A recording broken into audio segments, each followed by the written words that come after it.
Сәлем барлықтарыңызға. Бүгінгі жорамалымызды жігітіңіз не себепті үнсіздікке кетті, не себепті қазір хабарласып жүрген болса да неге аз хабарласып кетті, қазіргі сәтте қарым-қатынастары түсініксіз болып жүрген жұптарға арналады бұл расклад. Өзіңізді ойлаңыз, ер адамыңызды да ойлаңыз. Қазіргі сәтте екеулеріңіздің қарым-қатынастарыңызды айттық, иә. Екеулеріңіз қарым-қатынастарыңызда көбінесе түсініксіздік, мүмкін кейбіреулеріңізде қазір уақытша тоқтап тұр, пауза болып тұр, жіберді, жібермеді деген сияқты көретін боламыз. Жұбыңыз не себепті хабарға шықпай жүр, соны көріп алайық. Бірінші, жұбыңыз не себепті хабарға шықпай жүр? Комментарий жазып, лайк басып отырыңыздар. Көрейік, жігітіңіз не себепті хабарға шықпай жүр? Не себеп?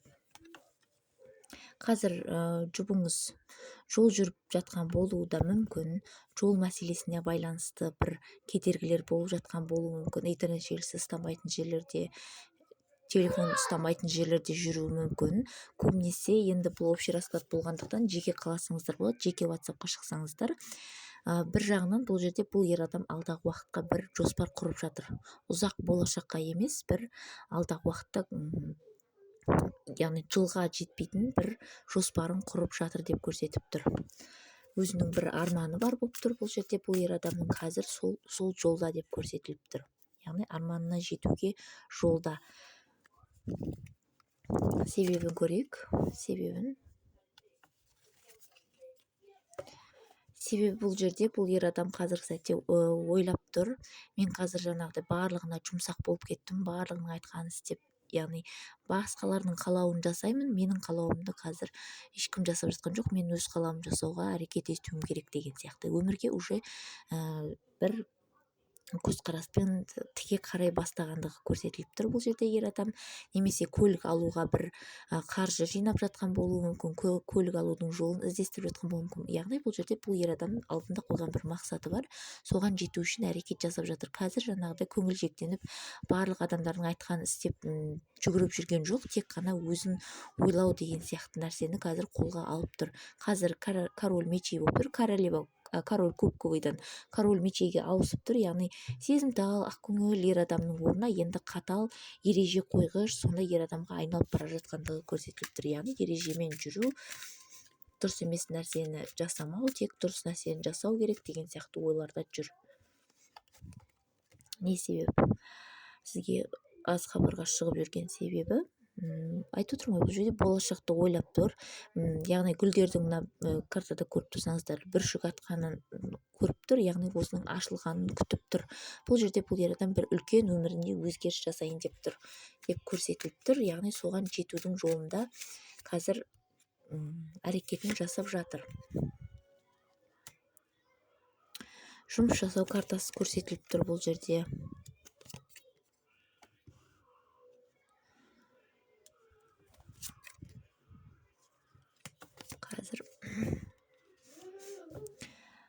Қазір көбінесе жаңағыдай әйел адамдарға көңіл бөлудің жаңағыдай қатты қажеттілігін көріп тұрған жоқ бұл ер адам.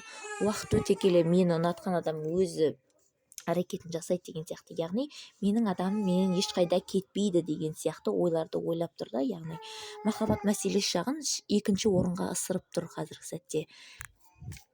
Көбінесе жұмыс, қаржы, өзінің арманын орындау деген сияқты нәрселерді ойлап тұр. Қазір бұл ер адам өзін айналадағы адамдардан жасырып тұр. Шынайы бет бейнесін көрсетпеу деген сияқты нәрселер түсіп тұр бұл жерде. Сізге жаңағыдай қарым-қатынас жасағысы келгенмен бір қарым-қатынас жасағысы келмейтін адам сияқты қашқақтап тығылып жүр деп көрсетіліп тұр. Сізді бақылауы бар, негізінен бақылайды деп көрсетіліп тұр бұл жерде. Көңілі сізге негізінде бар деп көрсетіліп тұр, бірақ қазір өзінің бір жеке мақсат армандары түсіп тұр ер адамда. Бұл ер адамда көбінесе сізбен қарым-қатынасты тоқтатамын немесе тоқтатпаймын деген сияқты нәрселерді де ойлап тұр. Яғни бұл жерде қай жағы дұрыс деген сияқты, қарым-қатынасымызға да уақыт берейін деген сияқты, бір-бірімізсіз қалай боламыз, бір-бірімізсіз қалай жаңағыдай жүреміз деген сияқты. Яғни өзгеріс болады ма деген де үміт бар. Арада просто уақытша пауза болып жатыр деген сияқты сондай үмітте жүр бұл жерде ер адам. Сізді 100%-ға жіберді деп айта алмаймын. Және де қыздар, сіздерге айтарым, таро картасын үйренсеңіздер болады, айына 400-500 мыңға дейін таба аласыздар. Оған бір үлкен қасиеттің қажеті жоқ. Үйреніп алсаңыздар, бар болғаны сіздерден ынта болса болғаны, қазақша қарапайым тілде үйретемін, скидкамен үйретемін, өз бағасынан 50%-ға жеңілдік жасаймын. Хабарласып бағасын біліңіздер, сұраңыздар. Мен сіздерді күтемін. Сау болыңыздар.